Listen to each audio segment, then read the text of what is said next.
Namaskar, respected Chair Dr. Anjana Saliha Baidu,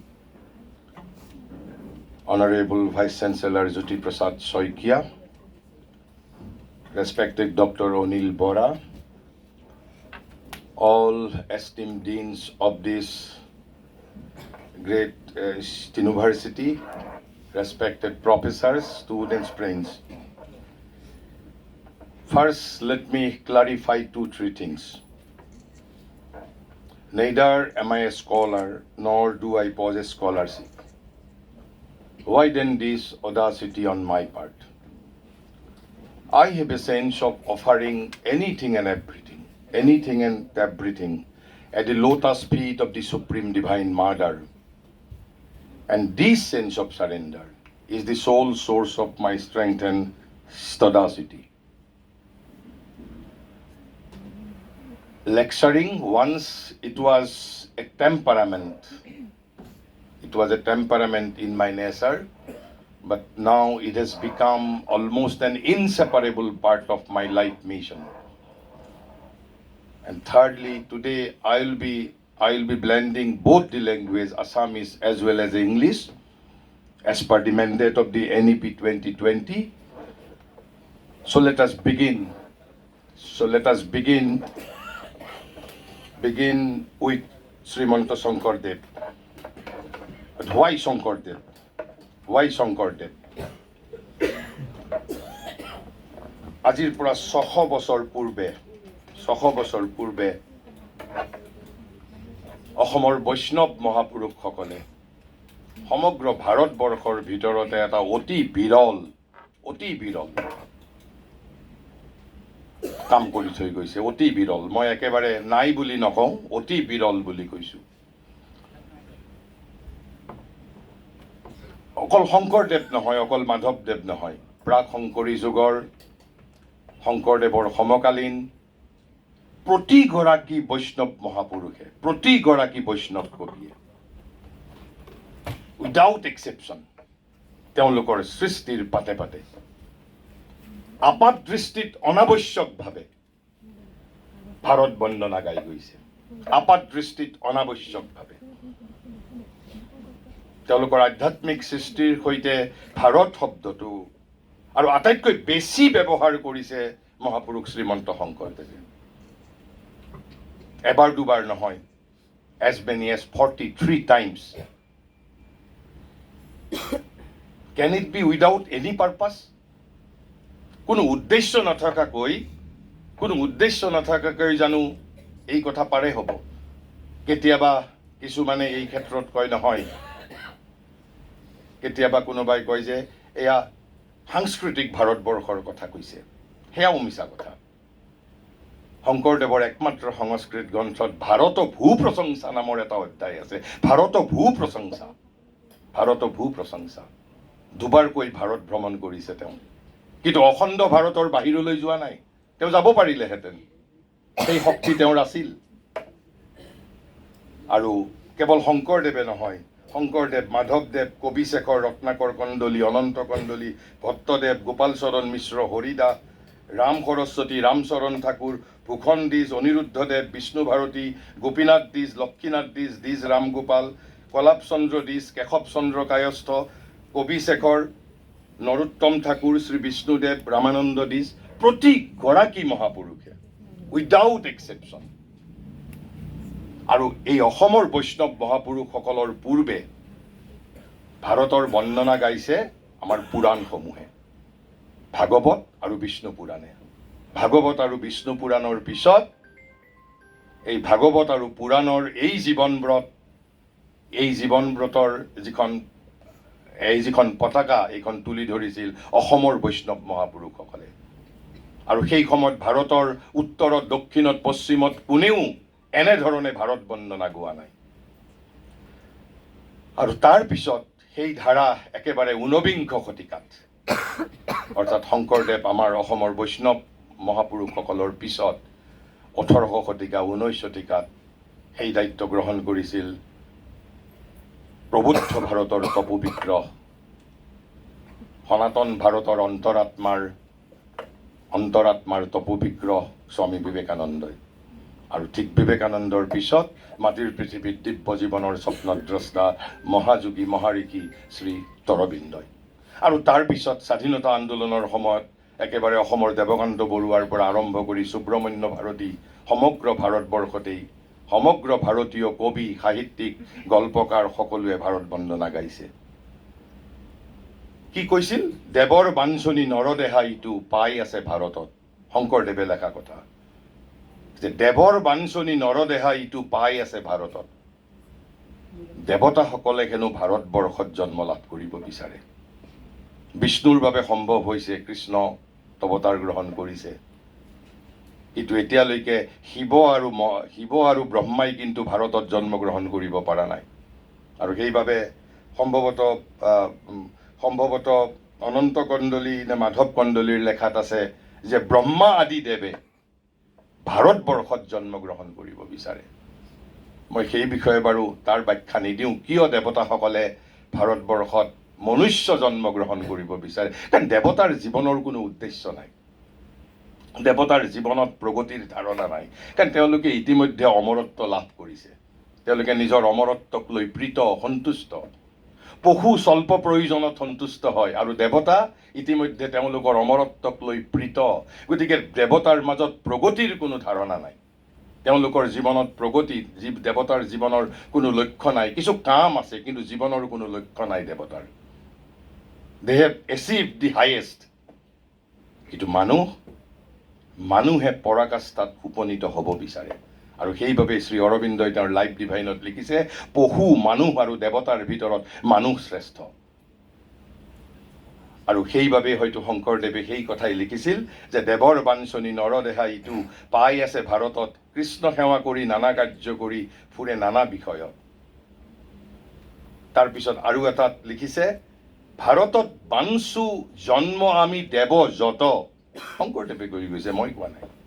যে ভাৰতত বাঞ্চু জন্ম আমি দেৱ যত, তাৰমানে প্ৰতিগৰাকী দেৱতাই ভাৰতবৰ্ষত জন্ম লাভ কৰিবৰ বাবে প্ৰলুব্ধ। ভাগৱতত লিখিছে তেওঁ, শুনা সবাসত পদ মহাভাগৱত, পাইলা নৰদেহা মহাভাগ্যে ভাৰতত। ভাগ্যৰ বলতহে ভাৰতবৰ্ষত জন্মগ্ৰহণ কৰিছো। এক প্ৰকাৰ শংকৰদেৱেই কিজানি 600 বছৰ পূৰ্বেই ভাৰতীয় জাতীয়তাবাদৰ প্ৰধান প্ৰবক্তা আছিল। কাৰণ শংকৰদেৱৰ দৰে ইমান স্পষ্টভাৱে মাধৱদেৱেও লিখিছে, আন সকলতকৈ আটাইতকৈ শংকৰদেৱ এই ক্ষেত্ৰত একেবাৰে অগ্ৰদূত। বলিষ্ঠভাৱে ভাৰতীয় ৰাষ্ট্ৰীয়তাবাদক মই কওঁ, তেওঁই ভাৰতীয় ৰাষ্ট্ৰীয়তাবাদৰ কিজানি আমি আচলতে এক প্ৰকাৰ ক'বলৈ গ'লে প্ৰধান প্ৰবক্তা বুলি ক'ব পাৰোঁ আমি। সেই ঋষিসকলৰ পিছত, বৈদিক ঋষিসকলৰ পিছত। মই সেই কথাখিনিৰ প্ৰতি আপোনালোকৰ কেৱল দৃষ্টি আকৰ্ষণ কৰিছোঁ। এই utterances cannot be without any purpose, অৰ্থাৎ ভাৰতৰ প্ৰতি দৃষ্টি আকৰ্ষণ কৰিছিল। তাৰপিছত মোক আপোনালোকে বহুতবোৰ কাগজ পত্ৰ বহি দেখা পাইছে।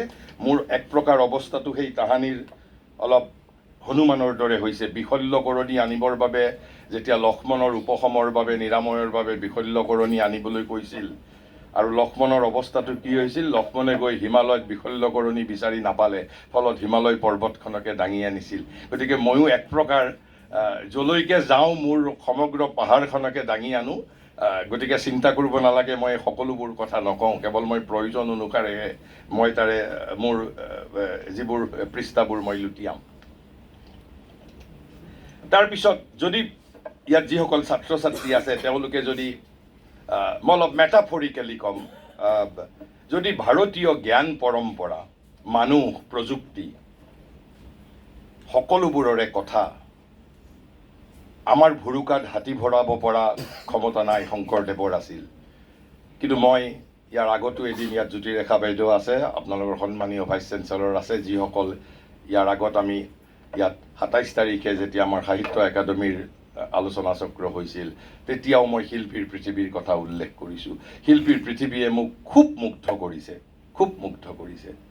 শিল্পীৰ পৃথিৱীখন যদি হৃদয়ংগম কৰিব পাৰে, শংকৰদেৱকো বুজি পাব, ভাৰতীয় জ্ঞান পৰম্পৰাকো বুজি পাব, ভাৰতবৰ্ষকো বুজি পাব, অসমকো বুজি পাব, পৃথিৱীকো বুজি পাব। ভাৰতীয় জ্ঞান পৰম্পৰাৰ সাৰমৰ্ম এটাই। তাৰ বাবে অজস্ৰ উপায় আছে, অজস্ৰ দৰ্শন সৃষ্টি হৈছে, কিন্তু লক্ষ্য মাত্ৰ এটাই। সেইটো কি লক্ষ্য?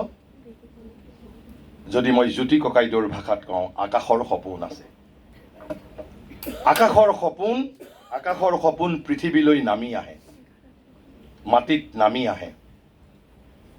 মাটিত নামি আহি সেই সপোন দিঠকত পৰিণত হয়, আৰু দিঠকত পৰিণত হৈ পুনৰ আকাশলৈ উৰি যায়। আৰু তেনেহ'লে মানুহ কোন? জ্যোতি ককাইদেউৰ ভাষাত আপুনি মই সেই আকাশৰ সপোনক, পৃথিৱীৰ সপোনক দিঠকত পৰিণত কৰিবলৈ মানুহ পৃথিৱীত আহিছে শিল্পী হৈ। ভাৰতীয় জ্ঞান পৰম্পৰাৰ আন উদ্দেশ্য একো নাই।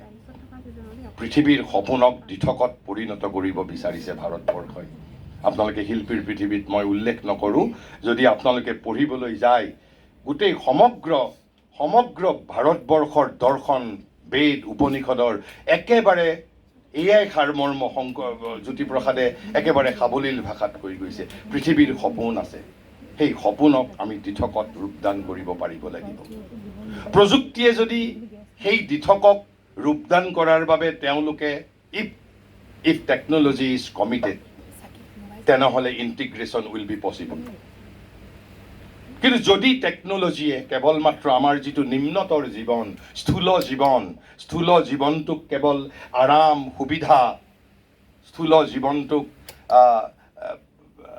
সহজ কৰি তুলিবৰ বাবেই যদি আমি প্ৰযুক্তিক ব্যৱহাৰ কৰোঁ, তেনেহ'লে প্ৰযুক্তি আৰু ভাৰতীয় জ্ঞান পৰম্পৰাৰ মাজত integration will not be possible. কাৰণ যদি আপোনালোকে আনকি প্ৰযুক্তিৰো যদি একেবাৰে অলপ গ্ৰহণযোগ্য যদি আপুনি সূত্ৰলৈ যদি আমি যাওঁ, প্ৰযুক্তি আচলতে যদি খুব ইন এ নাটশেল কৈছে, technology, what is technology? Tools plus knowledge plus intent. Tools plus knowledge plus intent. Why they are organized? Tools, knowledge and intent. But intent is what? The intent of the whole world. Because intent, knowledge are tools. These three are organized. Why they are organized? They are organized to bend nature towards human purpose. কিন্তু এই ক্ষেত্ৰত এটা কিন্তু সাংঘাতিক এই যদি আমি সূত্ৰটো গ্ৰহণ কৰোঁ, টু বেন নেচাৰ, যিটো আমি কওঁ যে এক্সপ্লইটেশ্যন অফ নেচাৰ, প্ৰকৃতি আৰু মানুহৰ উদ্দেশ্য একাকাৰ হৈ যাব লাগিব। প্ৰকৃতিয়ে যি উদ্দেশ্যত, আৰু প্ৰকৃতি বুলি কওঁতে যদি আমি কেৱল মাত্ৰ মেটেৰিয়েল নেচাৰক বুজিছোঁ, এতিয়া যদি ভাৰতীয় জ্ঞান পৰম্পৰাৰ প্ৰতি যদি দৃষ্টিপাত কৰোঁ, গীতাত সম্ভৱতঃ 6 নম্বৰ অধ্যায়ত নে 7 নম্বৰ অধ্যায়ত, 7 নম্বৰ অধ্যায়ত সম্ভৱতঃ গীতাই কৈছে, শ্ৰীকৃষ্ণই কৈছে, মোৰ কিন্তু দুটা প্ৰকৃতি আছে, মোৰ দুটা প্ৰকৃতি আছে, এটা মোৰ অপৰা প্ৰকৃতি, এটা পৰা প্ৰকৃতি, লোৱাৰ নেচাৰ, আৰু এটা হ'ল মোৰ হায়াৰ নেচাৰ। লোৱাৰ নেচাৰ কোনটো? একেবাৰে গীতাই স্পেচিফিকেলি 8বিধ বস্তুক লোৱাৰ নেচাৰ বুলি কৈছে।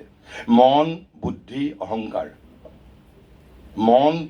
অহংকাৰ, আৰু যিটো আমি পঞ্চতত্ব বুলি কওঁ, আকাশ, বায়ু, জল, অগ্নি, আমি যিটো পঞ্চতত্ব বুলি কওঁ, মাটি, আকাশ, জল, বায়ু, অগ্নি, যিটো আমি পঞ্চতত্ব বুলি কওঁ, এই 5টা তত্ত্ব, মন, বুদ্ধি আৰু অহংকাৰ।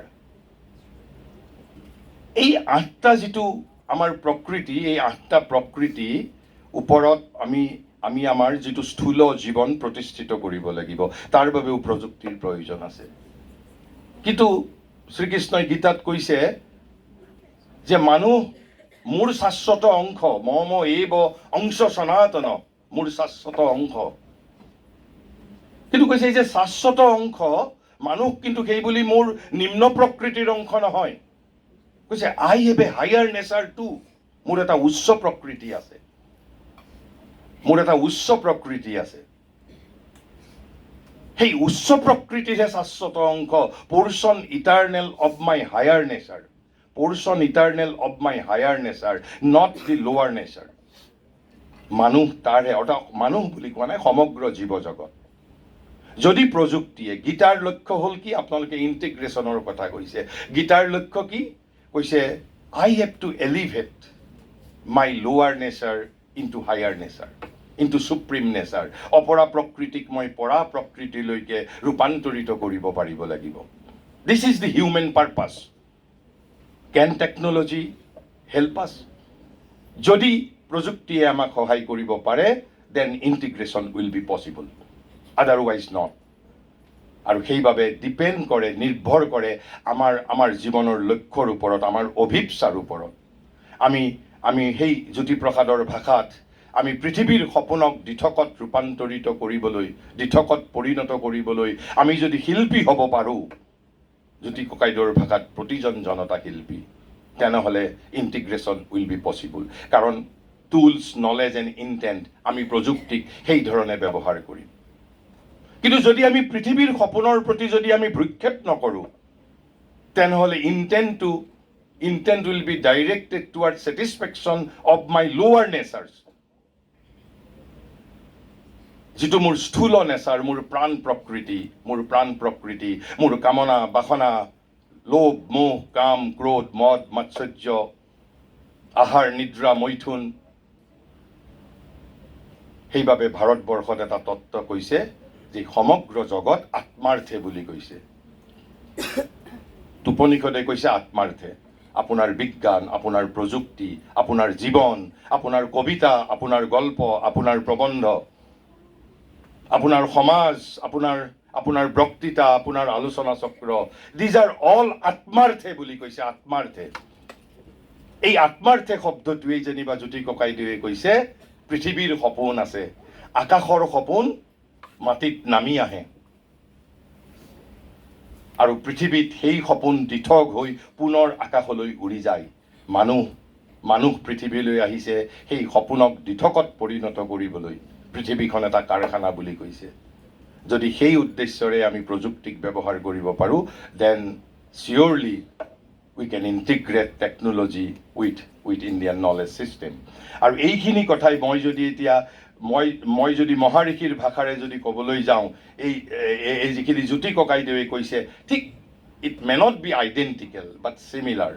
শ্ৰী অৰবিন্দই তেওঁ কোৱা কথাৰ বহুবোৰ বস্তু মই জ্যোতিপ্ৰসাদৰ লেখাৰ মাজত পাইছোঁ।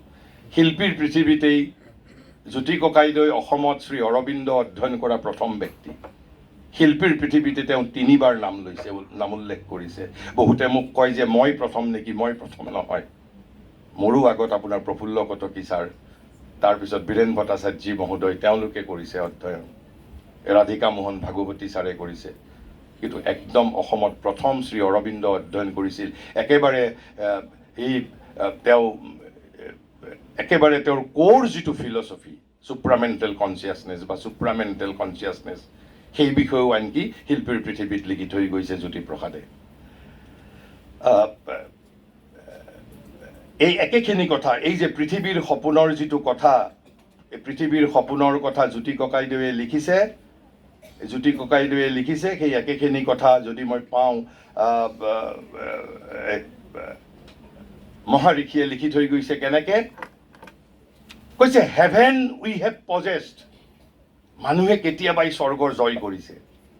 বহু ঋষি, বহুত যিসকল আমাৰ জ্যোতিৰ বাহিনী, যিসকল পৃথিৱীৰ জ্যোতিৰ বাহিনীয়ে স্বৰ্গ কেতিয়াবাই দখল কৰিব পাৰিছোঁ আমি, কিন্তু আমি পৃথিৱীক দখল কৰিব পৰা নাই এতিয়াও।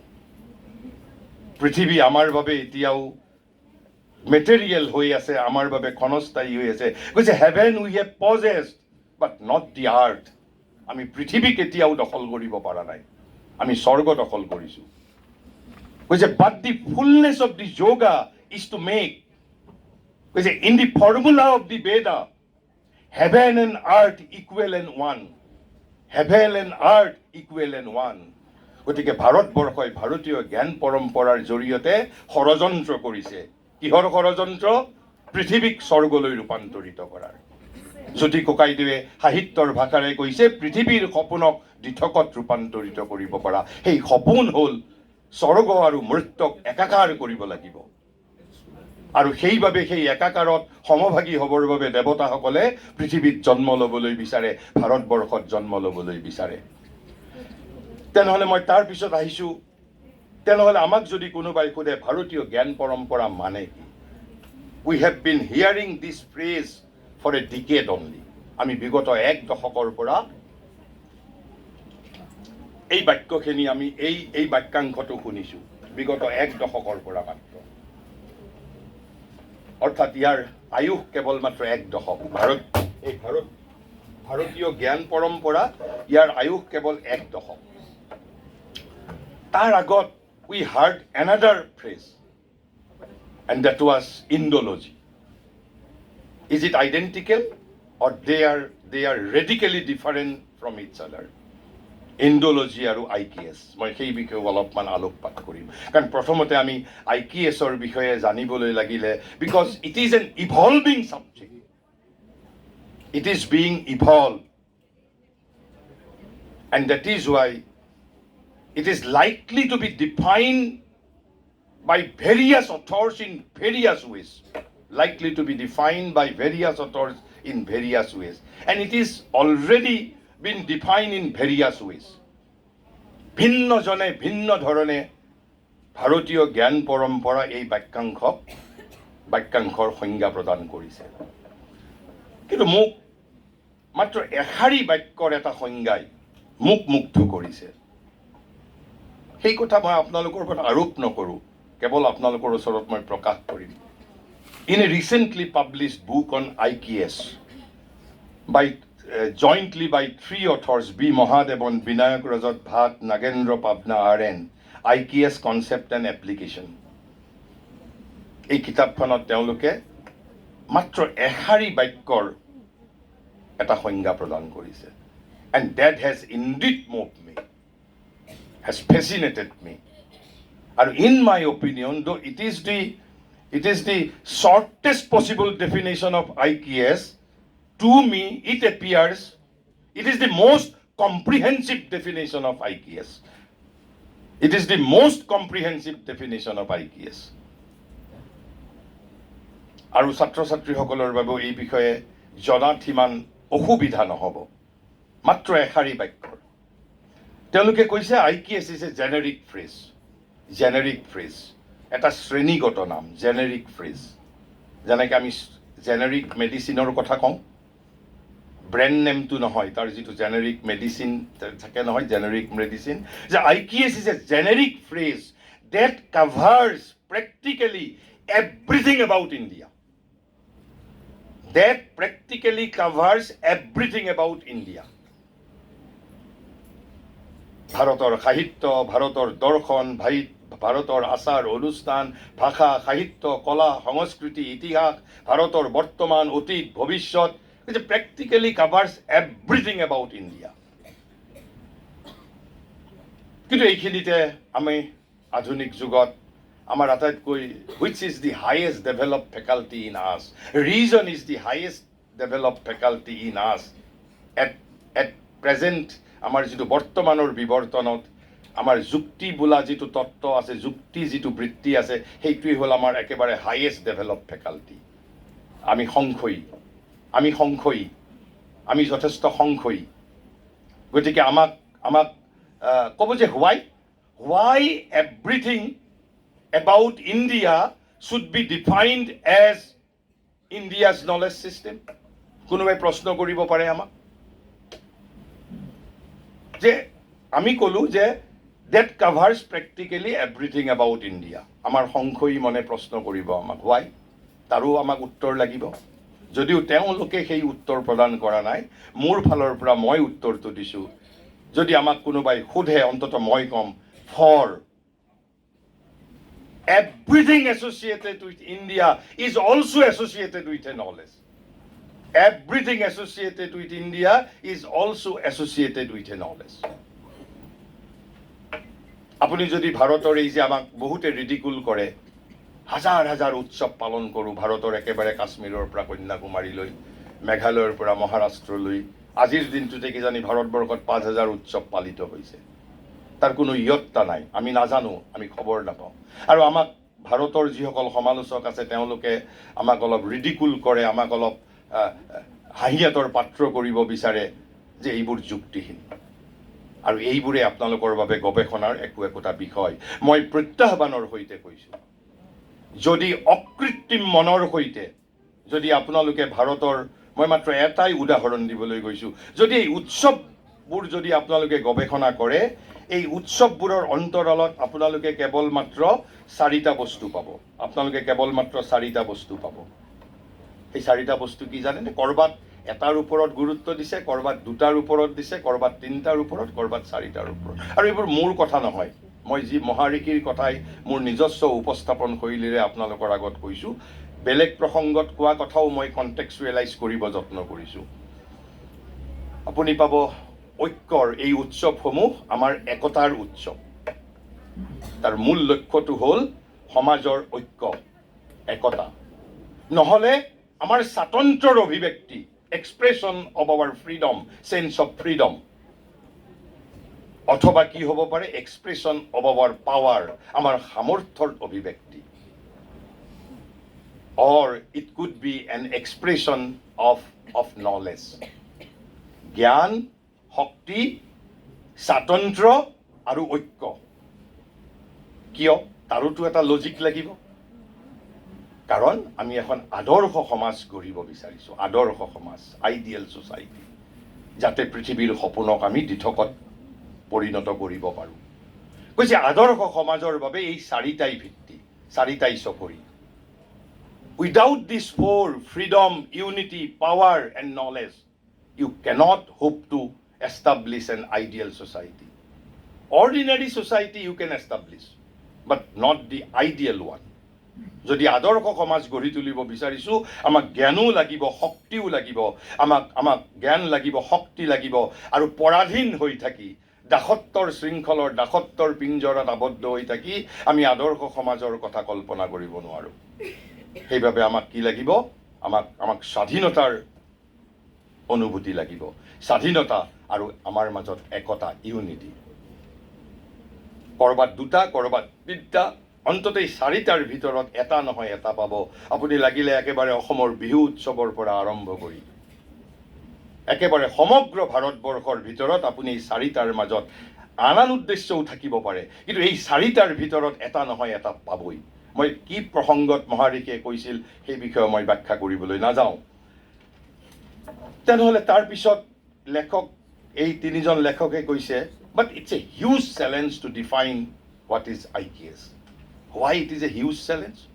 আমি কেমিষ্ট্ৰি ডিফাইন কৰিছোঁ, ইকনমিক্স ডিফাইন কৰিছোঁ, সকলোকে ডিফাইন কৰিছোঁ। IKS ডিফাইন কৰা, why it is difficult, why it is huge challenge? তেওঁ কাৰণ কৈছে for a nation with more than 5,000 years of recorded history, ভাৰতবৰ্ষৰ বাহিৰে কাৰো লিখিত 5,000 বছৰৰ ইতিহাস নাই। Even it could be more, at least 5,000 years, we have 5,000 years of recorded history, যদি আমি ঋগ্বেদক যদি আমি ধৰোঁ, ৰেকৰ্ডেড হিষ্ট্ৰী অফ চিভিলাইজেশ্যন। তাৰপিছত abundant cultural and archaeological artifacts, literature, social and community practices, এইবোৰৰ পৰিপ্ৰেক্ষিতত defining what constitute Indian knowledge is itself a huge challenge. অন্ততঃ মোৰ দৰে এজন ব্যক্তিক আপোনালোকে কি নোট দিবৰ বাবে মাতিছে, মোক অন্ততঃ 5,000 জনম মই ল'ব লাগিব, even to cover 1% of IKS। IKSৰ 1% বিষয়ে ক'বৰ বাবে মোক I will need 5,000 বাৰ্থ, মই 5,000 জনম ল'ব লাগিব। Why? Because it is almost infinite.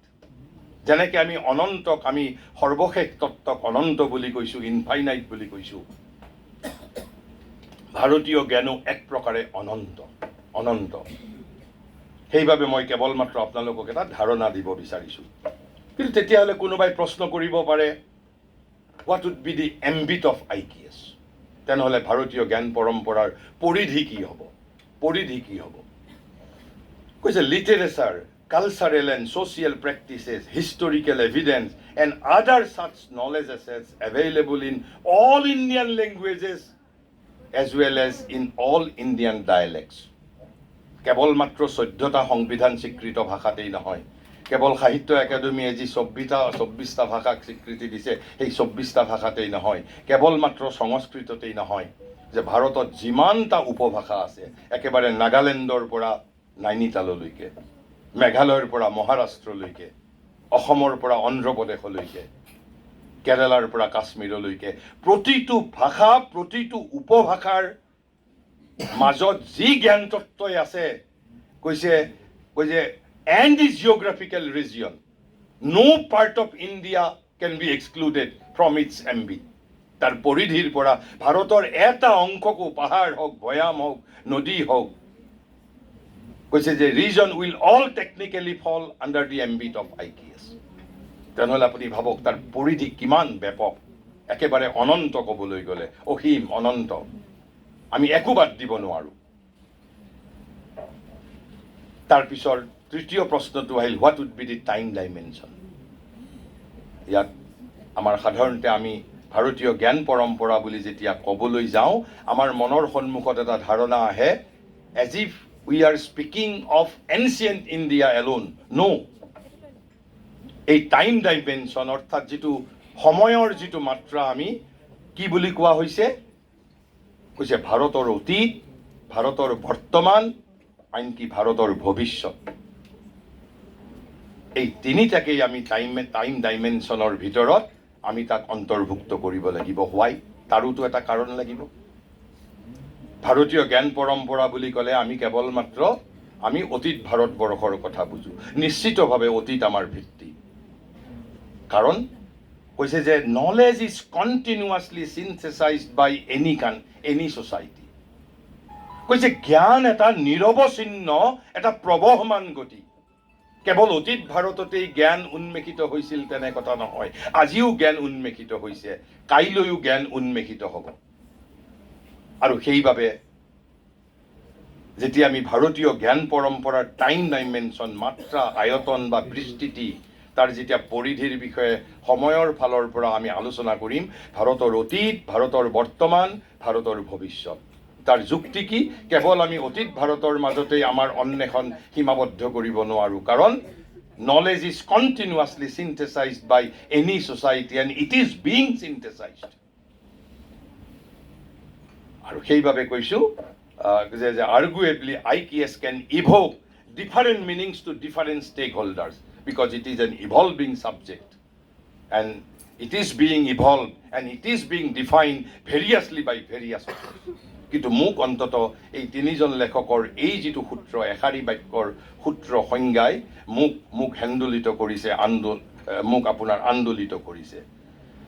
তেনেহ'লে মই আগতে এটা কথা ক'বলৈ বিচাৰিছিলোঁ যে how it is different from the earlier phrase Indology. ইণ্ডোলজিৰ লগত তাৰ পাৰ্থক্য কি? মূলতঃ 3-4টা মৌলিক পাৰ্থক্য আছে। It is not identical, not even similar. প্ৰথম পাৰ্থক্যটো হ'ল IKS is a phrase coined by Indian themselves. ভাৰতীয়সকলে আমি এই বাক্যাংশটো তৈয়াৰ কৰিছোঁ। তেনেহ'লে স্বাভাৱিকভাৱেই the phrase Indology was never coined by Indians themselves. It was coined by the Westerners. পাশ্চাত্যবাসীসকলে এই ভাৰতৰ বিশাল জ্ঞান পৰম্পৰাক দেখি তেওঁলোকে এখন দেশৰ ক্ষেত্ৰত, যদিও এখন দেশৰ নহয়, সেইটো এটা পাৰ্থক্য মই ক'ম, কিন্তু অন্ততঃ ইণ্ডোলজি শব্দ এটা তেওঁলোকে ব্যৱহাৰ কৰিছে। এইটো হ'ল প্ৰথম ডিফাৰেঞ্চ। দ্বিতীয় ডিফাৰেঞ্চ, যদিও ব্যৱহাৰিক দৃষ্টিত ইণ্ডোলজি ৰিলেটছ টু ইণ্ডিয়া, কিন্তু আজিৰ বৰ্তমানৰ পৰিপ্ৰেক্ষিতত it is basically south Asian studies, দক্ষিণ এছিয়াৰ অধ্যয়ন। কিন্তু দক্ষিণ এছিয়াৰ অন্তৰ্ভুক্ত যিসমূহ ৰাষ্ট্ৰ, তাৰে হয়তো খুব কম সংখ্যকক বাদ দি 90তকৈ অধিক শতাংশ ভূভাগ, যাক আমি আজি দক্ষিণ এছিয়া বুলি আমি নামকৰণ কৰোঁ, সেই দক্ষিণ Asia once an integral and inseparable part of অখণ্ড ভাৰতবৰ্ষ। কিন্তু তথাপিতো আজি আমি কাৰিকৰীভাৱে ক'বলৈ গ'লে Indology covers South Asian studies, not per se India. কিন্তু IKS is a phrase that covers practically everything about India. তিনি নম্বৰ পাৰ্থক্যটো, Indology deals with only 4 subjects, not less than, not more than. Deals only with 4 subjects. And what are those 4 subjects? History, culture, language, and literature. These are the 4 subjects dealt by Indology. Language, literature, culture, and history. এইটো হ'ল 3 number পাৰ্থক্য। 4 number পাৰ্থক্যটো হ'ল Indology is a strictly academic discipline. Strictly academic discipline. Academic discipline মানে আপোনালোকে কি জানে? Syllabus, methodology, evaluation, examination, etc. etc. But IKS is academic as well as non-academic study. আৰু সেইভাবে NEP has allowed আমাৰ দৰে প্ৰেক্টিশনাৰকো প্ৰফেসৰ হিচাপে এপইণ্ট কৰাৰ বাবে সুযোগ প্ৰদান কৰিছে। সো IKSৰ ক্ষেত্ৰত প্ৰেক্টিশনাৰ অকল একাডেমিক ডিসিপ্লিন নহয়। IKS is never strictly an academic discipline. আৰু সেইভাবে professors of practice NEP has allowed. আজি এজন প্ৰেক্টিশনাৰ, ধৰক সত্ৰীয়া নৃত্য এজন প্ৰেক্টিশনাৰ, তেওঁৰ একাডেমিক কোনো কোৱালিফিকেশ্যন নাথাকিব পাৰে। Even he could be appointed as professor of practice. গতিকে সেইটো এটা পাৰ্থক্য।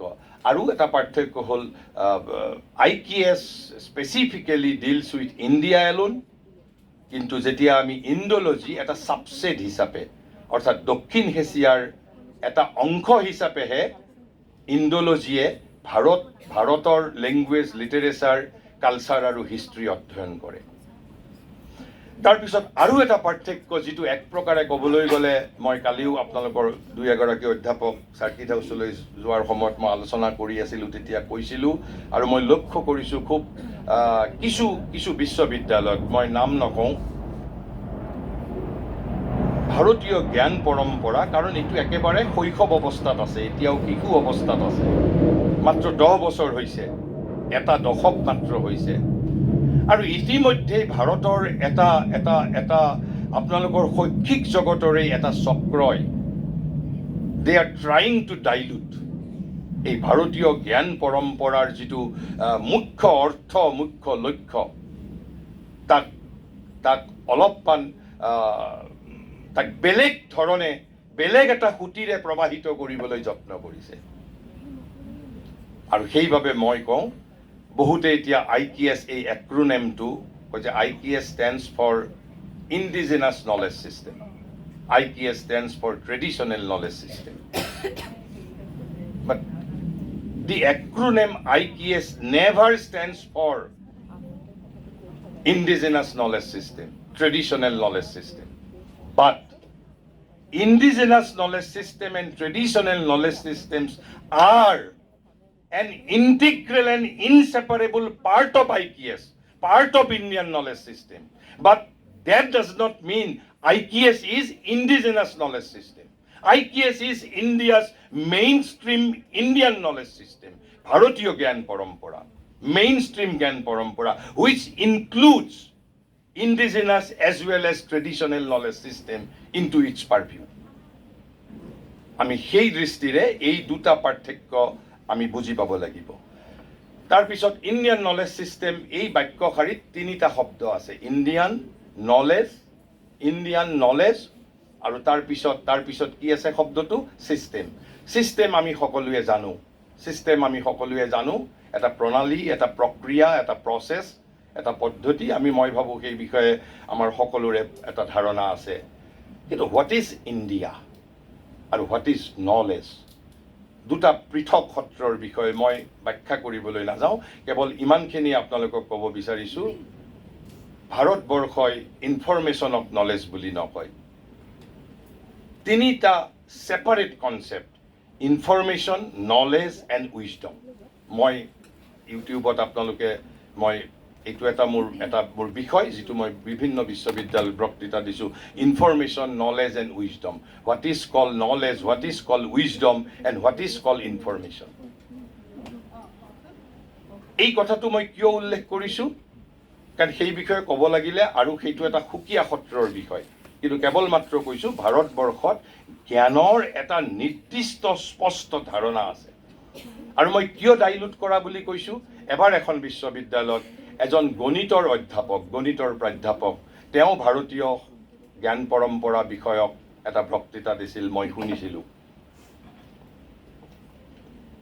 নাজানো তেওঁ কিয় তেওঁ প্ৰায় ভাৰতীয় জ্ঞান পৰম্পৰাৰ বিষয়ে ক'বলৈ গৈ তেওঁৰ বক্তৃতাৰ ৯৫% তেওঁ পাশ্চাত্য মনীষীৰ উদ্ধৃতি ব্যৱহাৰ কৰিছে আৰু তেওঁৰ হ'ল বক্তৃতাটোৰ সমগ্ৰ বক্তৃতাটোৰ যিটো মূল বিন্দু আছিল এই কথাটো প্ৰমাণ কৰিব তেওঁ খুজিছে যে পৃথিৱীত there is nothing like knowledge everything is interpretation তেওঁৰ যিটো থেচিছ তেওঁৰ যিটো আৰু তেওঁ গণিতৰ মানুহ তেওঁ ইনক্লুডিং মেথমেটিক্স বুলিও কৈছে ইনক্লুডিং মেথমেটিক্স ফিজিক্স কেমিষ্ট্ৰি কৈছে পৃথিৱীত আচলতে there is nothing like knowledge তেওঁৰ মতে এভৰিথিং ইজ ইণ্টাৰপ্ৰিটেশ্যন আৰু তাৰপিছত তেওঁ শেষৰ ৫% ভাৰতৰ বৌদ্ধ দৰ্শন ভাৰতৰ হিন্দু দৰ্শন ইত্যাদিৰ পৰা কিছু ছুপাৰফিচিয়েল কথা তেওঁ উল্লেখ কৰি সেইবোৰো যে ইণ্টাৰপ্ৰিটেশ্যন আৰু যদি তেওঁৰ বক্তৃতাটো মই গ্ৰহণ কৰিবলৈ যাওঁ if there is nothing like knowledge then Indian knowledge system will cease to exist অৰ্থাৎ এই যে মই কৈছোঁ এটা ষড়যন্ত্ৰ ইতিমধ্যে আৰম্ভ হৈছে নেকি এফালেদি ইণ্ডিজিনাছ নলেজ ছিষ্টেম বুলি কোৱা হৈছে এফালে কোৱা হৈছে নলেজ বুলি কোনো বস্তু নাই কাৰণ নলেজ বুলি যদি বস্তু নাই বুলি আমি প্ৰমাণিত কৰিব পাৰোঁ তেনেহ'লে Indian knowledge system will cease to exist তাৰপিছত আৰু এজন অধ্যাপক মই আমাৰ সন্মানীয় উপাচাৰ্য অধ্যাপকগৰাকীক চিনি পাই মই নামটো নকওঁ তেখেতক ব্যক্তিগতভাৱে সুধিলে কম সামাজিকভাৱে নকওঁ তেখেতে এটা বক্তৃতাত সেইখন আলোচনা চক্ৰতেই তেওঁ বেদৰ এয়াও এটা ভাৰতীয় জ্ঞান পৰম্পৰাৰ লগত জড়িত বিষয়বস্তু তেওঁ বেদৰ নাচদীয় সূত্ৰটো অলপ খুব বুদ্ধিমত্তাৰ সৈতে ৰিডিকুল কৰি তেওঁ এটা নিজৰ বক্তৃতা দিছিল কি কৈছিল মই পাহৰি গৈছোঁ কিন্তু নাচদীয় সূত্ৰ আৰু এই নাচদীয় সূত্ৰটোৰ ওপৰতে ভাৰতৰ সমগ্ৰ দৰ্শন তাৰ ভিত্তিভূমি গতিকে সেইটোক আমি যদি বিধ্বস্ত কৰি পেলাব পাৰোঁ সমগ্ৰ ভাৰতীয় জ্ঞান পৰম্পৰা বিধ্বস্ত হৈ যাব মই শুনি মই দ্বিতীয় দিনা মই সেইখন বিশ্ববিদ্যালয়ৰে গেষ্ট হাউচৰ পৰা মোতকৈ যথেষ্ট সৰু মই তেওঁক ফোন কৰিছোঁ কৈছোঁ বোলে তোমালৈ মোৰ এটা অনুৰোধ থাকিল যে তুমি গীতাক ব্যাখ্যা কৰা উপনিষদক ব্যাখ্যা কৰা ব্ৰহ্মপুত্ৰক ব্যাখ্যা কৰা পুৰাণক ব্যাখ্যা কৰা কিন্তু with your intellectual mind don't try to interpret Veda Veda ব্যাখ্যা কৰিব লাগিলে বেদ ইজ এ সাইকোলজিকেল বুক বেদক আমি অকল ইণ্টেলেক্টৰ দ্বাৰা ব্যাখ্যা কৰিব নোৱাৰোঁ তাৰ বাবে কি লাগিব ইনটিউটিভ মাইণ্ড লাগিব এই ইনটিউটিভ মাইণ্ডৰ কথা অকল ভাৰতবৰ্ষই জানে এনাডাৰ মই ছাবজেক্ট এৰিয়া ভাৰতীয় জ্ঞান পৰম্পৰাৰ ইনটিউটিভ মাইণ্ড বোধ নহয় বুদ্ধি যিটো আমি বস্তু এতিয়া হেৰুৱাই পেলাইছোঁ কাৰ প্ৰতাপত প্ৰযুক্তিৰ প্ৰতাপত আৰু সেই ক্ষেত্ৰতেই কৈছোঁ মই সেই বিষয়ে বাৰু কম মই পিছত গতিকে আমি ইতিমধ্যে আমি আমাৰ মানুহৰ মৌলিক শক্তি বহু আমি হেৰুৱাই পেলাইছোঁ প্ৰযুক্তিৰ প্ৰতাপত যদি সেই ধৰণে প্ৰযুক্তিয়ে যদি আমাৰ মানৱীয় মৌলিক শক্তি যদি বিনাশ কৰাৰ কামতেই যদি আমি প্ৰযুক্তিক ব্যৱহাৰ কৰোঁ তেনেহ'লে মই ভাবিম ভাৰতীয় জ্ঞান পৰম্পৰা আৰু প্ৰযুক্তিৰ মাজত integration will never be possible মই ব্যক্তিগতভাৱে অনুৰোধ কৰিছোঁ যে don't try to interpret Vedha with your intellectual mind তেনেহ'লে এতিয়া এই নলেজৰ বিষয়ে মই ইমানখিনিয়ে ক'লোঁ তাতকৈ মই ব্যাখ্যা নকৰোঁ দি ৱৰ্ড ইণ্ডিয়ান বৰ্তমান সময়ত বিগত 10 বছৰমানত আইডিয়া অফ ইণ্ডিয়া এই বিষয়ে বহুতে বহু ধৰণৰ কিতাপ লিখিছে বহুতে বহু ধৰণৰ কিতাপ লিখিছে। মোৰো পৰিকল্পনা আছে ভৱিষ্যতে যদি ভগৱত ইচ্ছা থাকে আমিও হয়তো কৰিম। কিন্তু মই ইয়াত কেৱল মাত্ৰ আপোনালোকক এটা ধাৰণা দিব বিচাৰিছোঁ যে ভাৰতীয় জ্ঞান পৰম্পৰা বুলি ক'লে আপোনালোকে মূলতঃ তিনিটা ভাৰতৰ শক্তি, ভাৰতৰ ত্ৰিবিধ পাৱাৰ, এই ত্ৰিবিধ পাৱাৰৰ দ্বাৰাই ভাৰতৰ আত্মা গঢ়ি উঠিছে। আৰু ভাৰতীয় জ্ঞান পৰম্পৰাৰো আচলতে পৰিধি এই তিনিটাই বস্তু। সেই তিনিটা কি? মহাৰিষিয়ে তেওঁৰ দি ৰেনেইছান্স ইন ইণ্ডিয়া নামৰ কিতাপখনত, যিখনৰ মই অনুবাদ কৰি পুৰস্কৃত হৈছিলোঁ সাহিত্য একাডেমীৰ পৰা, তাত তেওঁ কৈছে what was this ancient spirit and characteristic soul of India. এই ভাৰতৰ এই পুৰাতন যিটো প্ৰকৃতি বা বিশিষ্ট অন্তৰাত্মাটো কি? তেওঁ কৈছে it is consisting of three powers, তিনিটা পাৱাৰ। আৰু এই তিনিটা পাৱাৰ কি? যদি ভাৰতীয় জ্ঞান পৰম্পৰাৰ এণ্টায়াৰ চিলেবাছ এইখনেই, এই তিনিটা শক্তিৰ বিষয়ে যদি আমি অধ্যয়ন কৰোঁ তেতিয়াই ভাৰতীয় জ্ঞান পৰম্পৰাৰ বিষয়ে অধ্যয়ন কৰা হ'ব। এই তিনিটা শক্তি কি? প্ৰথমটো কৈছে spirituality is indeed the master key of the Indian mind. Master key বুলি কৈছে। What is the sense of master key? A master key can unlock every locks. With this master key, you can get into the hearts of everything Indian. ভাৰতীয় সাহিত্য, ভাৰতীয় সমাজ ব্যৱস্থা, ভাৰতৰ সাহিত্য, ভাৰতৰ বিজ্ঞান, ভাৰতৰ ধৰ্ম, ভাৰতৰ দৰ্শন, ভাৰতৰ শিল্প, ভাৰতৰ কলা, ভাৰতৰ স্থাপত্য, ভাৰতৰ ভাস্কৰ্য, ভাৰতৰ কাব্য। যদি আপোনাৰ হাতত আন কোনো চাবি কাঠি নাথাকে, you have the master key of spirituality. You can get into the heart of everything Indian because spirituality dominates India. কিন্তু বৰ্তমান যিখন ছাৰ্ফেচ ইণ্ডিয়াৰ মাজত আপুনি সেই স্পিৰিচুৱেলিটি দেখা নাপাব। যদি সেই স্পিৰিচুৱেলিটি দেখা পাব লাগিলে আপুনি আন্তঃ ভাৰতবৰ্ষ ইনাৰ ইণ্ডিয়াত প্ৰৱেশ কৰিব লাগিব, হুইচ ইজ এয়াৰ ইণ্ডিয়া। আনকি আন্তঃ ভাৰতবৰ্ষতো আপুনি প্ৰকৃত ভাৰতবৰ্ষক বিচাৰি নাপাব, আপুনি ইনমষ্ট ইণ্ডিয়াত প্ৰৱেশ কৰিব লাগিব। সেই বিষয়ে মই আজি ব্যাখ্যা নকৰোঁ। ভাৰতবৰ্ষ এখন নহয়, তিনিখন। There is a surface India, there is an inner India, there is an inmost India. গতিকে স্পিৰিচুৱেলিটি হ'ল প্ৰথম শক্তি। But what does spirituality means সেই বিষয়ে মই আজি ক'বলৈ নাযাওঁ। But spirituality is not religion, spirituality is not intellectuality, even dharma is not religion. সেইবাবে অক্সফৰ্ড ডিক্সনাৰীয়ে এতিয়া ধৰ্ম শব্দটো তেওঁলোকে ইনক্লুড কৰিছে। তেওঁলোকে ৰিলিজন আৰু ধৰ্ম একে বুলি নকয়। ৰিলিজন এটা বেলেগ চেঞ্চ আৰু ধৰ্মৰ চেঞ্চ বেলেগ, অধ্যাত্মৰ চেঞ্চো বেলেগ। তেনেহ'লে এইটো হ'ল ভাৰতৰ প্ৰথম শক্তি, আৰু এইটোৰ দ্বাৰাই আপুনি it is the master key of Indian mind. কিন্তু ভাৰতৰ কেৱল মাত্ৰ এইটোৱেই একমাত্ৰ শক্তি নাছিল। দ্বিতীয় শক্তিটো কি কৈছে? But this was not and could not be her whole mentality, her entire spirit. Spirituality itself does not flourish on earth in the void, even as our mountain tops do not rise like those of an enchantment of dream out of the clouds without a base. এই যে হিমালয়ৰ শৃংগ আছে, এয়া সপোনৰ ভোজবাজি নেকি? সপোনৰ ভোজবাজি নেকি বাৰু? তাৰ মাটিত জানো ভিত্তি নাই? আমাৰ যিটো পৰ্বতৰ শিখৰসমূহ, তাৰ ভিত্তি কিন্তু মাটিত আছে। ঠিক সেই ধৰণে আধ্যাত্মিকতাৰ ভিত্তিও মাটিত আছে, মাটিত আছে। কৈছে কিন্তু এয়াই ভাৰতৰ অন্তৰাত্মাৰ সমগ্ৰ নাছিল, এয়াই সমগ্ৰ হ'বও নোৱাৰে। পাৰ্থিৱ লোকত আধ্যাত্মিকতাৰ যি প্ৰকাশ, সি শূন্যত উপজিব নোৱাৰে, সি শূন্যত উপজিব নোৱাৰে। কৈছে আৰু তাৰপিছত কি বুলি কৈছে? আমাৰ পৰ্বতৰাজিৰ শিখৰবোৰ সপোনৰ ভোজবাজিৰ দৰে বাৰু মেঘৰ জঠৰৰ পৰা ওলাইছে নেকি? কৈছে those of an enchantment of dream out of the clouds without a base. কৈছে মাটিৰ ওপৰত জানো সেইবোৰৰ প্ৰতিষ্ঠা নাই? ঠিক সেই ধৰণে কৈছে ভাৰতৰ যেতিয়া অতীতৰ ফালে দৃষ্টিপাত কৰোঁ, আধ্যাত্মিকতাৰ অব্যৱহিত মানে ইমিডিয়েটলি আফটাৰ, অব্যৱহিত পাছতে যিটো বস্তু আমাৰ চকুত পৰে সেয়া এক বিৰাট প্ৰাণ শক্তি।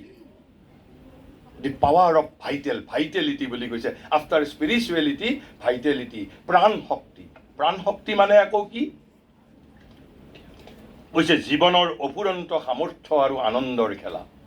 জীৱনৰ অফুৰন্ত আনন্দ আৰু সামৰ্থ্যৰ খেলা, তাৰ মানেই বা কি? জীৱনৰ অফুৰন্ত আনন্দ আৰু সামৰ্থ্যৰ খেলা মানে কি? পিছত কৈছে সৃজনশীল কৰ্মত প্ৰায় এক কল্পনাতীত প্ৰাচুৰ্য বুলি কৈছে। অৰ্থাৎ হোৱাট ইজ দিছ প্ৰাণ শক্তি? Prana shakti is nothing but her inexhaustible power of life and joy of life, her almost unimaginably prolific creativeness. Sri Aurobindo has used two adjectives, which are unimaginably prolific creativeness. It is prolific creativeness, at the same time it is unimaginable, কল্পনাতীত প্ৰাচুৰ্য। মই সেই ব্যাখ্যা আপোনালোকে বিচাৰিলে মই ক'ব পাৰিম, সময় যাব, মই আপোনালোক আচৰিত হ'ব। প্ৰায় ৩,০০০ বছৰ জুৰি অবিশ্ৰান্তভাৱে কেৱল সৃষ্টি সৃষ্টি সৃষ্টি, কি কৰা নাই ভাৰতবৰ্ষই? এইটো হ'ল ভাৰতৰ দ্বিতীয়টো শক্তি। তাৰপিছত তৃতীয়টো শক্তি কি ভাৰতৰ? কৈছে but this supreme spirituality and this prolific abundance of the energy and joy of life and creation do not make all that the spirit of India has been in its past. কেৱল এই সৃজনী শক্তি আৰু অধ্যাত্মৰ শক্তি এই ভাৰতৰ সমগ্ৰ নাছিল। There is a third power. কি সেই তৃতীয় শক্তি? কৈছে for the third power of the ancient Indian spirit was a strong intellectuality. Is a strong intellectuality. And what type of intellectuality it was? মই একেবাৰে শ্ৰী অৰবিন্দই সংক্ষিপ্ত ভাষাত লেখে, যদি মই তাক আৰু ব্যাখ্যা নকৰোঁ সময়ৰ অভাৱৰ কাৰণে। কৈছে at once austere and rich, robust and minute, powerful and delicate, massive in principle and curious in detail. তাৰ বৈশিষ্ট্য। আৰু মই আপোনাক কওঁ, এই যে ভাৰত কৈছে শ্ৰী অৰবিন্দই এটা পিৰিয়ডৰ কথা কৈছে অশোকৰ সময়ৰ পৰা মুছলমানসকলৰ আগমনৰ বহু পাছলৈকে এই সুদীৰ্ঘ কালব্যাপী ভাৰতৰ সজাগ মস্তিষ্কই যি সৃষ্টি কৰিছে, আন একো নহ'লেও কেৱল তাৰ পৰিমাণটো দেখিলে আচৰিত হ'ব লগা হয়।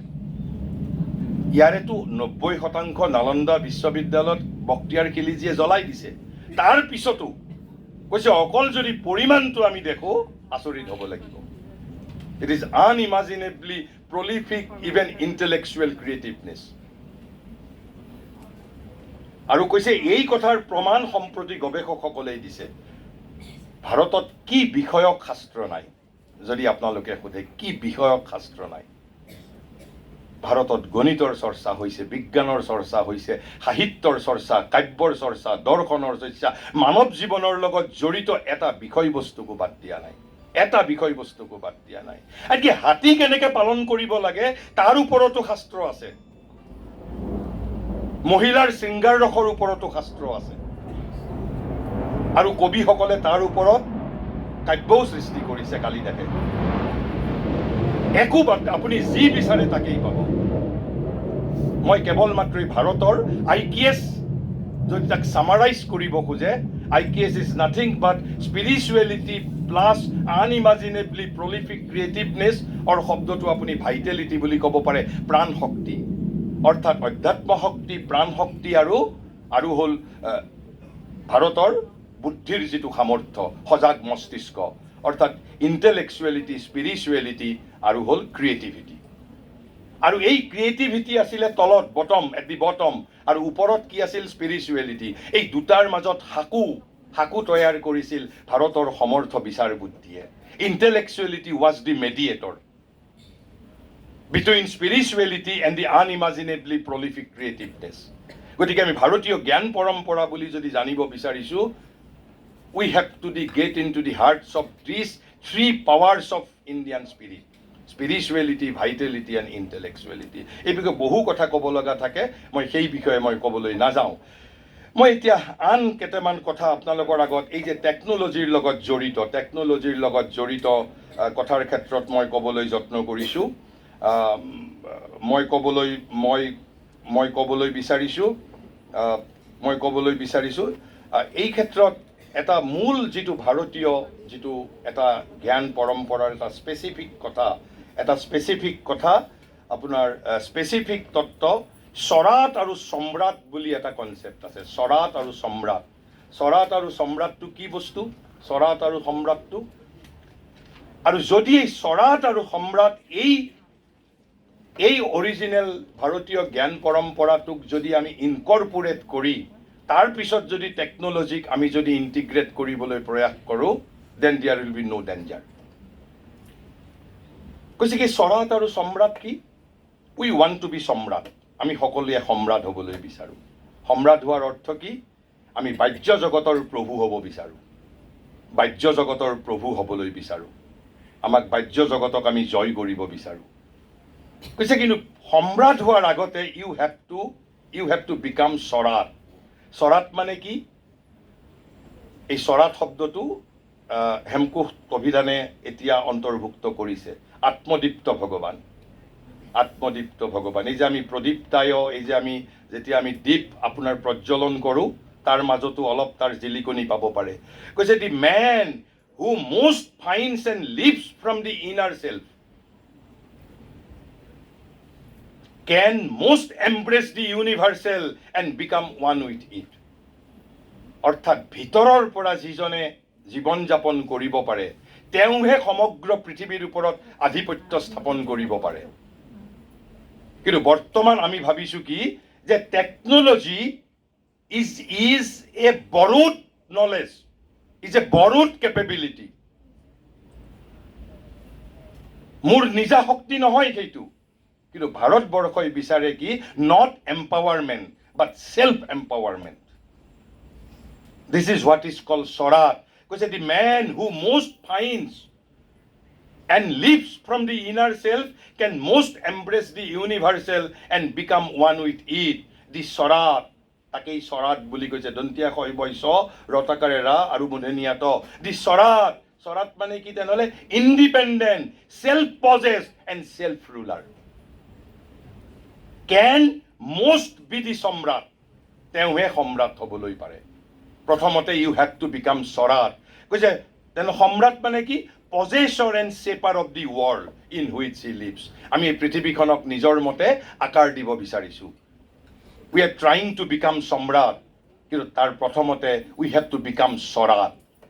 আৰু সেই যদি আমি স্বৰাট যদি হ'বলৈ পাৰোঁ, স্বৰাট হৈ যদি আমি প্ৰযুক্তিক ইণ্টিগ্ৰেট কৰিবলৈ বিচাৰোঁ, তেনেহ'লে there will be no' danger. কিন্তু যদি স্বৰাট নোহোৱাকৈ কেৱল আমি যদি প্ৰযুক্তিৰ দ্বাৰাই সম্ৰাট হ'বলৈ আমি যদি যাওঁ, এইটোৱে কিমান দিনলৈ আমাক সহায় কৰিব মই নাজানো। মই কেৱল মাত্ৰ আপোনালোকক মই কেৱল মাত্ৰ ইংগিত দিবলৈ বিচাৰিছোঁ। আৰু তাৰ যদি আমি অসমীয়াখিনি যদি অলপ মই অনুবাদ কৰি কৈ দিছোঁ। কৈছে যি ব্যক্তিয়ে অন্তৰাত্মাক সৰ্বাধিক আৱিষ্কাৰ আৰু তাৰ দ্বাৰাই পূৰ্ণৰূপে জীৱন যাপন কৰিব পাৰে, তেওঁৱেই বিশ্বাত্মাক পূৰ্ণৰূপে আলিংগন কৰি তাৰ সৈতে একাত্ম হৈ উঠিব পাৰে।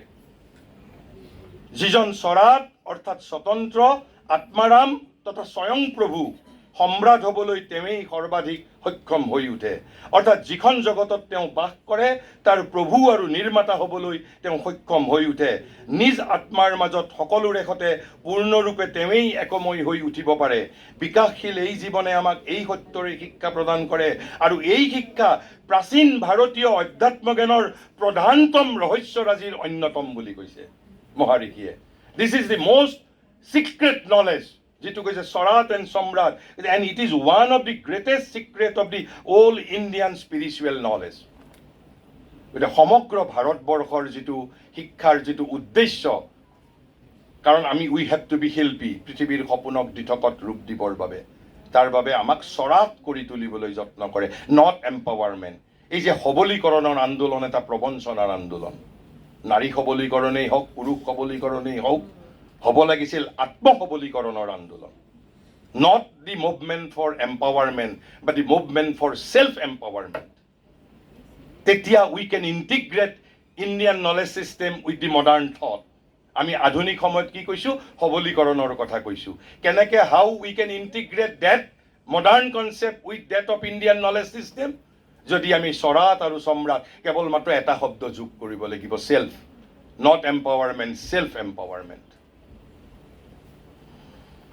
তেনেহ'লে মই তাৰ পিছত আৰু এটা কথা ক'বলৈ মই 2-3টা কথা কৈ মই শেষ কৰিম। তেনেহ'লে ভাৰতীয় শিক্ষা পদ্ধতি 3টা মূল বস্তু আছিলে। যদি আমি সেই 3টা বস্তু আমি যদি ইনটেক্ট ৰাখিব পাৰোঁ, আমি যদি অক্ষুণ্ণ ৰাখিব পাৰোঁ, তাৰ পিছত আমি যিমানেই প্ৰযুক্তিৰ ব্যৱহাৰ নকৰোঁ কিয়, there will be no danger. ভাৰতীয় শিক্ষা ব্যৱস্থাক যদি একেবাৰে সাৰাংশভাৱে যদি ক'বলৈ যাওঁ, তাৰ 3টা উপাদান আছে। Not subject. ভাৰতবৰ্ষই কেতিয়াও বিষয়বস্তুক গুৰুত্ব প্ৰদান কৰা নাই। চিলেবাছ, বিষয়বস্তু, ইভেলুৱেশ্যন, এক্সামিনেশ্যন, মেথডলজি এইবোৰক ইমান গুৰুত্ব প্ৰদান কৰা নাই। মূল ফাণ্ডামেণ্টেল ভাৰতীয় শিক্ষা ব্যৱস্থাৰ 3টা বস্তু। There are 3 characteristics. প্ৰথমটো কৈছে the methodised organisation of life. Chemistry হওক, ফিজিক্স হওক, টেকন'লজি হওক, মেথমেটিক্স হওক, বায়'লজি, হিউমেনিটিজ, কাব্য, সাহিত্য, শিল্প, দৰ্শন, মোৰ জীৱনৰ সাৰ্থকতা প্ৰদান কৰিব পাৰিব লাগিব। বাকী সকলোবোৰ কৈছে যে আত্মাৰ্থে বুলি কৈছে, বাকী সকলোবোৰ কেৱল মাত্ৰ সাধন, কেৱল ৰিচোৰ্চেছ, যাতে মই জীৱনৰ লক্ষ্যত উপনীত হ'বলৈ পাৰোঁ। গতিকে প্ৰথমটো তাৰ কনচেপ্ট আছিল মেথডাইজ অৰ্গেনাইজেশ্যন অফ লাইফ। তাৰ লগত আৰু বহু কথা আছে, মই সেইবোৰ ব্যাখ্যা কৰিবলৈ নাযাওঁ। দ্বিতীয়টো তাৰ যিটো বৈশিষ্ট্য হ'ল ভাৰতীয় শিক্ষা ব্যৱস্থাৰ, not subject but integral knowledge বুলি কৈছে। ইণ্টিগ্ৰেল নলেজ, অখণ্ড জ্ঞান। হোৱাইট ইজ অখণ্ড জ্ঞান?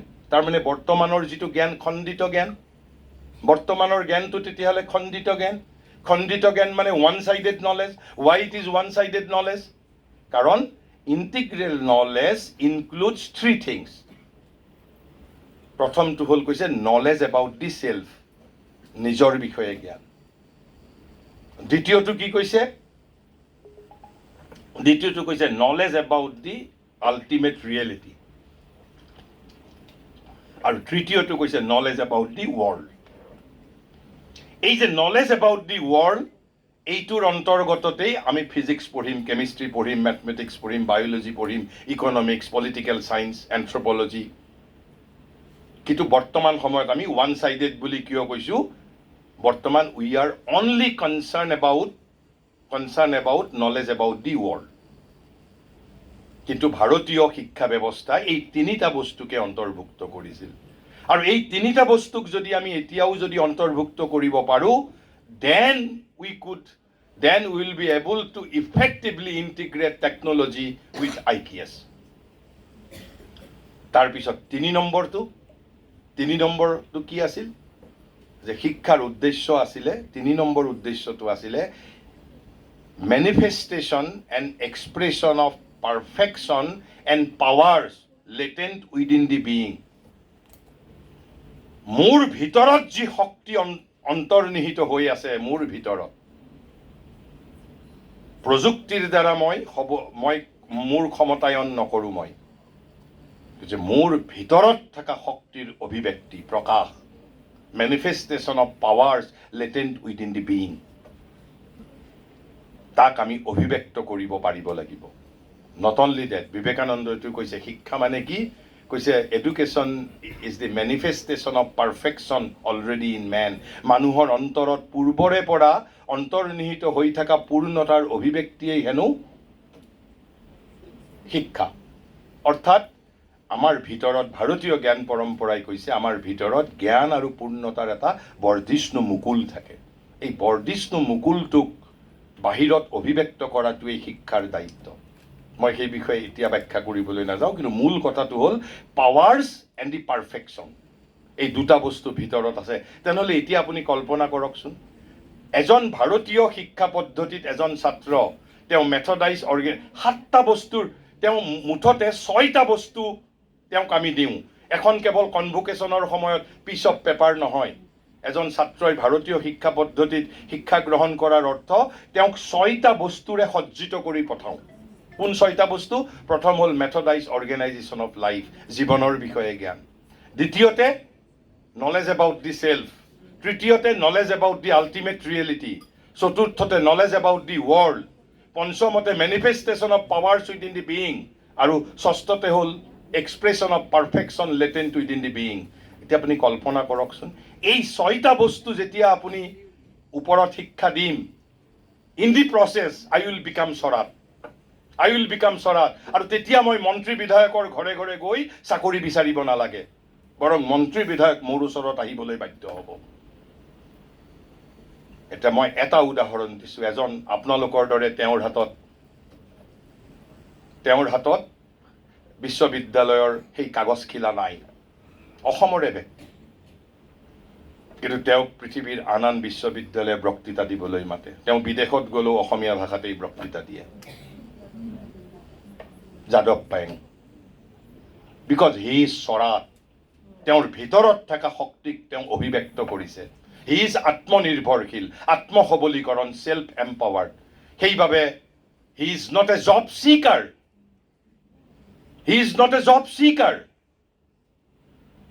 আপোনালোকক ক'লো ভৱিষ্যতে নেকে যেতিয়া আপোনালোকৰ ইভেলুৱেট কৰিবলৈ আহিব, আপোনালোকে কিমান জব চিকাৰ সৃষ্টি কৰিলে, কিমান ফাৰ্ষ্ট ক্লাছ ফাৰ্ষ্ট সৃষ্টি কৰিলে তাৰ হিচাপ নলয়। কিন্তু মই একেবাৰে আপোনালোকক সেই কথাটোৰ বিষয়ে সতৰ্ক কৰি থৈ গৈছোঁ। আজিৰ পৰা 5-10 বছৰৰ পিছত সুধিব আপোনালোকে জব ক্ৰিয়েটৰ কিমানজন সৃষ্টি কৰিলে। জব চিকাৰৰ দিন ইজ অভাৰ। এই যে কৈছোঁ যে আমি ভাৰতীয় জ্ঞান পৰম্পৰালৈ উভতি আহিছোঁ, আকৌ এই 3 কেৰেক্টাৰিষ্টিক্স অফ ভাৰতীয় শিক্ষাৰ 3টা বৈশিষ্ট্য, you have to be Swarat, then you can hope to become Samrat. আপুনি সম্ৰাট হ'বলৈ যত্ন কৰিব লাগিব। মই ঠিক এই ধৰণে মই আপোনালোকৰ ওচৰত এটা ভাৰতীয় জ্ঞান পৰম্পৰাৰ যিটো মূল লক্ষ্য, মই শংকৰদেৱ আৰু জ্যোতিপ্ৰসাদৰ কথাৰে, কাৰণ এই যে পৃথিৱীৰ সপোন, সেই সপোনকেই জ্যোতিপ্ৰসাদে কি কৈ গৈছে যে ৰূপান্তৰেহে জগত ধুনীয়া কৰে, এই মোৰ গায়ত্ৰী মন্ত্ৰ। আমাৰ সৰ্বশেষ লক্ষ্য হ'ল আমাক এখন ধুনীয়া পৃথিৱী লাগে। ধুনীয়া পৃথিৱীৰ অৰ্থ কি? পৃথিৱীৰ সপোনক দিঠকত পৰিণত কৰিব লাগে। আৰু তাৰ বাবে তেওঁ উপায় কি দিছে? ৰূপান্তৰেহে জগত ধুনীয়া কৰে।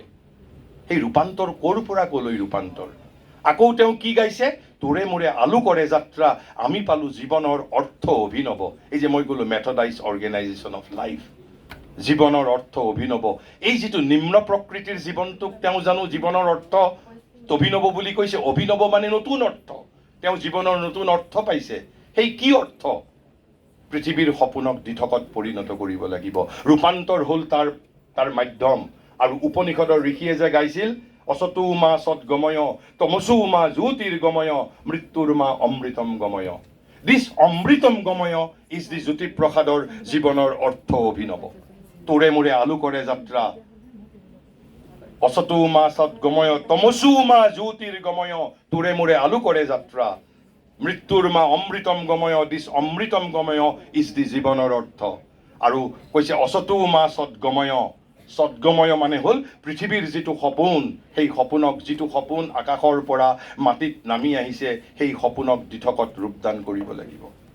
ভাৰতীয় জ্ঞান পৰম্পৰাক শংকৰদেৱে বুজি পাইছিল, জ্যোতিপ্ৰসাদে বুজি পাইছিল। একেবাৰে সহজ ভাষাত শিল্পীৰ পৃথিৱী। যদি আমি ফিলচফিকেল, আমি যিবোৰ দাৰ্শনিক কথাক যদি তাৰ লগত যদি আমি যদি মিলাই ল'ব পাৰোঁ, আৰু একেবাৰে শেষত সিদিনাও কোৱা কথা, সেই একেখিনি কথাই যিটো পৃথিৱীৰ সপোনক দিঠকত ৰূপদান কৰাৰ অৰ্থ। আৰু গীতাত শ্ৰীকৃষ্ণ কিয় আহিছিল? ভাৰতীয় জ্ঞান পৰম্পৰাৰ পৰা যদি কওঁ, যদিও আমাৰ জনপ্ৰিয়ভাৱে এটা শব্দ কোৱা হয় যে বিনাশায় চ দুষ্কৃতাম পৰিত্ৰাণায় সাধুনাম সম্ভৱামি যুগে যুগে, this is not the ultimate object of Shrikrishna. কিয়? আপোনালোকে কোনোদিন নিজৰ সংশয়ী বুদ্ধিৰেও যদি প্ৰশ্ন কৰিলেহেঁতেন, দুষ্কৃতিকাৰীসকলক বিনাশ কৰাৰ বাবে অথবা সাধুসকলক পৰিত্ৰাণ কৰাৰ বাবে, পৃথিৱীত ধৰ্ম সংস্থাপন কৰাৰ বাবে তেওঁ ব্যক্তিগতভাৱে পৃথিৱীত জন্ম লোৱাৰ প্ৰয়োজন নাই। তেওঁ সৰগত থাকিও কৰিব পাৰে এইখিনি কাম, মনীষীৰ দ্বাৰা, ডাঙৰ বীৰ পুৰুষৰ দ্বাৰা কৰিব পাৰে। তেনেহ'লে তেওঁ জগতত কিয় আহিছিল? এয়া হ'ল গীতাৰ 4 নম্বৰ অধ্যায়ৰ 7 আৰু 8 নম্বৰ শ্লোক। আৰু গীতাৰ টীকাকাৰসকলে এই 2টা শ্লোকৰ কথা খুব কয়, পৃথিৱীব্যাপী জনপ্ৰিয়। কিয় বাৰু কওকচোন? অলপ আপোনালোকে চিন্তা কৰক। এই 2টা শ্লোকত জানো আপোনাৰ মোৰ কৰিবলগীয়া কিবা আছে? যে বিনাশায় চ দুষ্কৃতাম ধৰ্ম সংস্থাপনাৰ্থায় সম্ভৱামি যুগে যুগে, মই পৃথিৱীত আহাৰ নিদ্ৰা মৈথুনৰ দ্বাৰা পৃথিৱীক দুৰ্গন্ধময় কৰিম, পৃথিৱীক লণ্ডভণ্ড কৰিম, পৃথিৱীৰ সপোনক ছাৰখাৰ কৰিম। পৃথিৱীক একেবাৰে প্ৰদূষিত কৰিম আৰু ভগৱানে চাকৰৰ দৰে আহিব, আহি বিনাশায়চ দুষ্কৃতাম ধৰ্ম সংস্থাপনাৰ্থেয় পৰিত্ৰাণায় সাধুনাম কৰি গুচি যাব। আমি ভাল পাওঁ সেইবাবে, বিকজ আমাৰ ওপৰত কোনো দায়িত্ব প্ৰদান কৰা হোৱা নাই। কিন্তু লেখা লাগিল ক'ত? আপুনি গীতাৰ ব্যাখ্যাকাৰক সুধিব, 9 আৰু 10 নম্বৰ শ্লোক দুটাৰ কথা নকয়। 7 আৰু 8 নম্বৰ দুটাৰ কথা যিমান কয় সমগ্ৰ পৃথিৱীব্যাপী জনপ্ৰিয়। 9 আৰু 10ত কি কৈছে কৃষ্ণই? অৰ্জুনক কৈছে, কিন্তু বোপাই মোৰ কিন্তু জন্ম আৰু কৰ্ম উভয়েই দিব্য। 7 আৰু 8ৰ পিছতেই কৈছে যে মোৰ জন্ম আৰু কৰ্ম উভয়েই দিব্য। আৰু যিজনে মোৰ এই দিব্য জন্ম আৰু দিব্য কৰ্মৰ বিষয়ে তত্ত্বতঃ জানিব পাৰিব তেওঁহে মোক পাব। এতিয়া লাগিলনে লেখা? তাৰমানে মই তেওঁৰ দিব্য কৰ্মৰ বিষয়ে জানিব লাগিল, দিব্য জন্মৰ বিষয়ে জানিব লাগিল। গতিকে কিয় সেইটো শ্লোক মোৰ বাবে জনপ্ৰিয় হ'ব? আৰু তাৰ পিছৰ শ্লোকটোত শ্ৰীকৃষ্ণই কৈছে, তেতিয়া আমি জ্যোতিপ্ৰসাদৰ যিটো কথা ৰূপান্তৰেহে জগত ধুনীয়া কৰে, পিছৰ শ্লোকটোত কি কৈছে? বীত ৰাগ ভয় ক্ৰোধা মাম উপাশ্ৰিতা। কৈছে মোক আশ্ৰয় কৰি ৰাগ অনুৰাগ এইবোৰ নোহোৱা কৰি বহু যুগ তপস্যা কৰাৰ পিছতে কৈছে মত ভাবম আগতা, মোৰ ভাৱলৈ মানুহৰ উত্তৰণ হ'ব। অৰ্থাৎ মই ৰূপান্তৰৰ প্ৰক্ৰিয়াৰ মাজেৰে যাব লাগিব। সেইবাবে জ্যোতি ককাইদেৱে গাইছিল ৰূপান্তৰেহে জগত ধুনীয়া কৰে, বীত ৰাগ ভয় ক্ৰোধা মাম উপাস্কৃতা। অৰ্থাৎ এই মত ভাবম আগতা, শ্ৰীকৃষ্ণ পৃথিৱীত অহাৰ গোপন উদ্দেশ্য কি আছিল? আপোনাৰ আৰু মোক নৰৰ পৰা নৰোত্তম কৰিবলৈ, নৰোত্তমৰ পৰা নাৰায়ণলৈ আমাক উত্তৰণ কৰাৰ বাবে। মত ভাবম আগতা, মোৰ ভাৱলৈ উত্তৰণ কৰাৰ বাবে। আৰু তেওঁ কিয় আহিছিল? আমি যে ৰোল মডেল বুলি কওঁ, তেওঁ মানৱ সমাজৰ আগত নিজক ৰোল মডেল হিচাপে দেখাবৰ বাবে কি ধৰণে নৰ হৈ জন্মগ্ৰহণ কৰি, কাৰণ শ্ৰীকৃষ্ণ ৰজাও হৈছিল, যোদ্ধাও হৈছিল। আৰু একেজন শ্ৰীকৃষ্ণই ৰাধাৰ সৈতে প্ৰেমো কৰিছে, কংসকো বধ কৰিছে। একেজন কৃষ্ণই দ্বাৰকাত ৰজাও হৈছে, একেজন শ্ৰীকৃষ্ণই যুদ্ধও কৰিছে, একেজন শ্ৰীকৃষ্ণই ধৰ্ম সংস্থাপনৰ বাহিৰে আমাৰ আধুনিক বুদ্ধিবাদীসকলৰ দৃষ্টিত, আপাত দৃষ্টিত অন্যায়ৰো আশ্ৰয় গ্ৰহণ কৰিছে। মুঠৰ ওপৰত তেওঁ মানৱ সমাজক এটা আচল আধ্যাত্মিক মানুহৰ আধ্যাত্মিকতাই যে জীৱন পৰিত্যাগ কৰাক নুবুজায়, এটা ৰোল মডেল হিচাপে নিজক প্ৰতিষ্ঠিত কৰিবলৈ আহিছিল। গতিকে মানৱ জীৱনৰ উদ্দেশ্য নৰৰ পৰা নৰোত্তম, নৰোত্তমৰ পৰা নাৰায়ণ। জ্যোতিপ্ৰসাদে সেয়াই পৃথিৱীৰ সপোন বুলি কৈছে। যদি টেকন'লজি কেন হেল্প আছ, যদি আমাক এই জীৱনৰ লক্ষ্যত উপনীত হোৱাৰ ক্ষেত্ৰত টেকন'লজি কেন হেল্প আছ, যদি আমি আমাৰ অভিপ্সা, আমাৰ এছপিৰেশ্যন পৰিৱৰ্তন কৰি আমি যদি প্ৰযুক্তিক ভৰিৰ তলত যদি ৰাখিব পাৰোঁ, প্ৰযুক্তিক যদি দাসৰ দৰে, কৃতদাসৰ দৰে যদি আমি যদি ব্যৱহাৰ কৰিব পাৰোঁ, আমি যদি প্ৰযুক্তিক মানুহৰ প্ৰভু হ'বলৈ যদি নিদিওঁ, আমি যদি সাৰ্বভৌম শক্তি হ'বলৈ নিদি, আমি যদি প্ৰযুক্তিক যদি আমি কৃতদাস কৰি ৰাখিব পাৰোঁ, তেনেহ'লে we could effectively integrate IKS with that of modern technology. আৰু সেইবাবেই প্ৰকৃত আধ্যাত্মিকতাই কোনো নতুন জ্ঞান কেতিয়াও পৰিত্যাগ নকৰে। কিন্তু at the same time spirituality will continue to advocate for Swaraj and Samrat. আপুনি প্ৰথমতে স্বৰাজ হ'ব লাগিব, তাৰপিছত আপুনি সম্ৰাট হওক। এইখিনি কৈয়েই মই পুনৰ এই জগন্নাথ বৰুৱা বিশ্ববিদ্যালয়লৈ আন্তৰিক ধন্যবাদ, কৃতজ্ঞতা জ্ঞাপন কৰি মই মোৰ বক্তব্যৰ সামৰণি মাৰিছোঁ। ধন্যবাদ।